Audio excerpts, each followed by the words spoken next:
ఉన్నానండి. అందరూ బాగున్నారా? ఈరోజు నా దేవుని యొక్క వాక్యాన్ని మనం జ్ఞాపకం చేసుకుని చూడండి. యాకోబు రాసిన సువార్త 8వ అధ్యాయం. బైబిల్లో ఉన్నటువంటి వారిని అందరూ కూడా దేవుని యొక్క వాక్యాన్ని తీసి చదవండి. యాకోబు రాసిన సువార్త 8వ అధ్యాయము 29వ వచనాన్ని మీకోసం నేను చదువుతున్నాను. యాకోబు రాసిన సువార్త 8వ అధ్యాయము 29వ వచనం. నన్ను పంపినవాడు నాకు తోడై ఉన్నాడు, ఆయనకిష్టమైన కార్యము నేను ఎప్పుడూ చేయుదును కనుక ఆయన నన్ను ఒంటరిగా విడిచిపెట్టలేదని చెప్పాను. ఇక్కడ యేసుక్రీస్తు ప్రభువారు అక్కడ ఉన్నటువంటి యూదులతో, ఇక్కడ యేసుక్రీస్తు ప్రభువారు అక్కడ ఉన్నటువంటి జనాంగంతో చెప్తున్నటువంటి మాట ఏంటంటే, నన్ను పంపినవాడు నాకు తోడై ఉన్నాడు. ఆమేన్. ఈరోజు నా పరిచర్య కంటే ఈరోజున ఇది ఈ ప్రసంగం చర్చిల్లో ఉన్నటువంటి విశ్వాసులకి, అలాగనే సేవ చేస్తున్నటువంటి దైవజనులకి, అలాగనే దేవుని పరిచయం చేస్తున్నటువంటి ఆయన సేవకులైనటువంటి మనందరికీ కూడా ఈ రోజున దేవుడు మన కొరకు ఈ వాక్యం సిద్ధపరిచాడు. సేవ చేస్తున్నటువంటి మనం కొన్నిసార్లు మనకెవరూ తోడులేరు అనుకుంటాం, కానీ మనల్ని పంపించింది ఎవరు?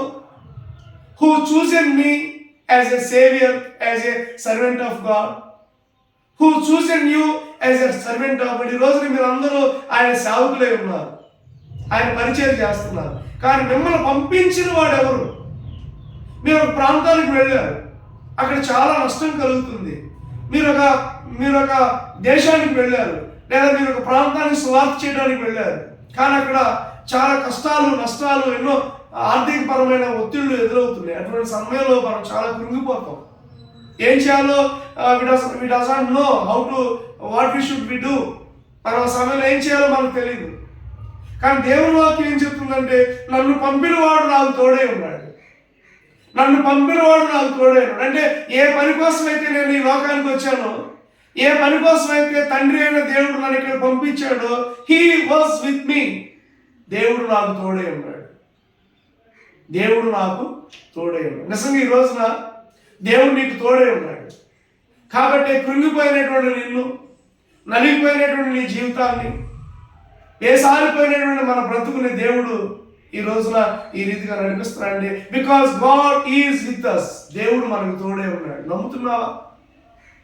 సహోదరుడా, సహోదరి, నా తోటి సేవకులారా, నా తోటి క్రైస్తవులారా, ఈ రోజు నీ క్రైస్తవ్యంలో ఒకటి నమ్మాలి. మనల్ని పిలిచిన దేవుడు నమ్మదగిన వాడు, మనల్ని ఎన్నుకున్నటువంటి దేవుడు నమ్మదగిన వాడు, మనల్ని పంపించినటువంటి దేవుడు నమ్మదగిన వాడు, మనకి తర్పీదు ఇచ్చినటువంటి దేవుడు నమ్మదగిన వాడు, మనల్ని దేవుడి కొరకు వాడుకుంటున్నటువంటి దేవుడు నమ్మదగిన వాడు. ఈ రోజున ఈ సమయంలో నువ్వు ఏ పరిస్థితుల్లో ఉన్నావు గుర్తుపెట్టుకో, దేవుడు నీకు తోడే ఉన్నాడు. అందుకని యేసుక్రీస్తు ప్రభువారు అంటున్నారు, నన్ను పంపిన దేవుడు నాకు తోడే ఉన్నాడు, ఆయనకి ఇష్టమైన కార్యము నేను ఎల్లప్పుడూ చేస్తున్నాను కనుక ఆయన నన్ను ఒంటరిగా విడిచిపెట్టేవాడు కాదు. చూడండి, మనకి దేవుడు నాకు తోడే ఉన్నాడు అన్నాడు, ఓకే, బాగానే ఉంది. కానీ ఆయనకి ఇష్టమైన కార్యం నేను చేస్తున్నాను. అసలు దేవుడికి ఇష్టమైన కార్యం ఏంటి? మనం చెప్పాలంటే చాలా చెప్పుకోవచ్చు. ఇప్పుడు నాకు ఇష్టమైన కార్యం, లేదా నాకు ఇష్టమైనటువంటి కొన్ని ఉంటాయి, మీకు ఇష్టమైనటువంటి కొన్ని ఉంటాయి. అసలు దేవుడికి మన పట్ల అసలు ఆయనకి ఇష్టమైంది ఏంటంటే ఈరోజు ఒకటి చూద్దాం. చూడండి, 47వ వచనం, ఇదే అధ్యాయము, యాకోబు రాసిన సువార్త 8వ అధ్యాయం 47వ వచనం. దేవుని సంబంధి అయిన వాడు దేవుని మాట వినును. ఆయనకి ఇష్టమైనటువంటి కార్యం ఏంటో చెప్పనా? నువ్వు దేవుడి మాట వినాలి. ఆయనకి ఇష్టమైన కార్యం అదే. మనం దేవుడి మాట కనుక వింటే దేవుడు మనకు తోడే ఉంటాడు. మనల్ని ఎప్పుడు కూడా ఒంటరిగా విడిచిపెట్టేవాడు కాదు. చాలా మంది మనం విడిచిపెట్టేస్తున్నారు ఈ రోజున. నీతో పాటు తిరిగిన వాడే నిన్ను విడిచిపెట్టేస్తాడు ఒక రోజున. ఈ రోజు నీ దగ్గర ఉన్నవాడు నీ దగ్గర ఉంది కాబట్టి నీ దగ్గర ఉంటున్నాడు. నీ దగ్గర ఏమి లేనప్పుడు నీ దగ్గర వాడు ఉండడు, నేను విడిచిపెట్టి వెళ్ళిపోతాడు. కానీ నీ దగ్గర ఉండేది ఎవరో తెలుసా? దేవుడు నీ దగ్గర ఉంటాడు. కొన్నిసార్లు నాకేంటి, నాకు స్నేహితులు ఉన్నారు అనుకుంటాం, నాకేంటి నాకు విశ్వాసం ఉన్నారు అనుకుంటాం, నాకేంటి నాకు బంధువులు ఉంటారు అనుకుంటాం. కానీ ఒక్కొక్కసారి బంధువులు విడిచిపెట్టేస్తారు, స్నేహితులు విడిచిపెట్టేస్తారు, రక్త సంబంధులు విడిచిపెట్టేస్తారు. Everything left you. నేను ప్రతి ఒక్కటి కూడా విడిచిపెట్టేస్తుంది. కానీ దేవుడు మాత్రం నిన్ను విడిచిపెట్టాడు. అందుకని ఈరోజు అంటున్నాడు, దేవుని సంబంధి అయిన వాడు దేవుని మాటలు, నువ్వు దేవుడి మాటలు వింటున్నావా? లేకపోతే లోక సంబంధమైన మాటలు వింటున్నావా? మనం ఎప్పుడైతే దేవుని మాటలు వినాలి, అది దేవుని మాటలు వినటం దేవునికి ఇష్టమైన పని. నెంబర్ 1, దేవుని మాటలు వినాలి. నెంబర్ 2, దేవుని యందు విశ్వాసం ఉంచాలి. హెబ్రీ రాసిన పత్రికలో 11వ అధ్యాయంలో చూస్తాం, విశ్వాసం లేకుండా దేవునికి ఇష్టడై ఉంట అసాధ్యం. హెబ్రీ పత్రిక 11వ అధ్యాయంలో ఎంతో మంది విశ్వాసులు ఉంటారు. ఏబేలు, హానోకు, నోవాహు, దానియేలు, ఎంతో మంది రాజులను మెన్షన్ చేశాడు. మోషే, యెహోషువ, ఎంతో మంది వీరులను మెన్షన్ చేశాడు. ఒకే ఒక మాట అన్నాడు, విశ్వాసం లేకుండా నాకు ఇష్టడైన అసాధ్యం. ఏమే ఈ రోజు నువ్వు చేయాల్సింది ఏంటంటే దేవుని యందు విశ్వాసం ఉంచాలి, దేవుని మాటలు వినాలి. రెండవదిగా దేవుని యందు విశ్వాసం ఉంచాలి. అప్పుడు దేవుడు నీకు తోడుగా ఉంటాడు. చూడండి, మనకు బాగా నచ్చినటువంటి ఒక క్యారెక్టర్ పాత నిబంధనలో యోసేపు. అందరూ విడిచిపెట్టేశారు, కానీ దేవుడు విడిచిపెట్టాడా? అన్నదమ్ములు విడిచిపెట్టేశారు. అందరూ కూడా ఆయన బానిసగా పంపించేశారు ఆ దేశానికి. కానీ దేవుడు విడిచిపెట్టాడా యోసేపుని?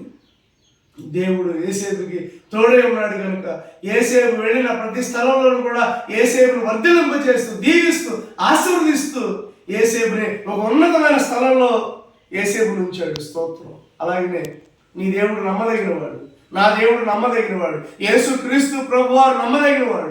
ఆయన మనల్ని పంపిస్తున్నాడు కనుక ఆయన మాటను మనం వినాలి, ఆయన యందు మనం విశ్వాసం ఉంచాలి. అప్పుడు దేవుడు మనల్ని ఒంటరిగా విడిచిపెట్టేవాడు కాదు. He never forget you. నేను ఎప్పుడు కూడా విడిచిపెట్టేవాడు కాదండి. ఈ రోజు నాకు కృంగిపోయినటువంటి నీతో దేవుడు మాట్లాడుతున్నాడు.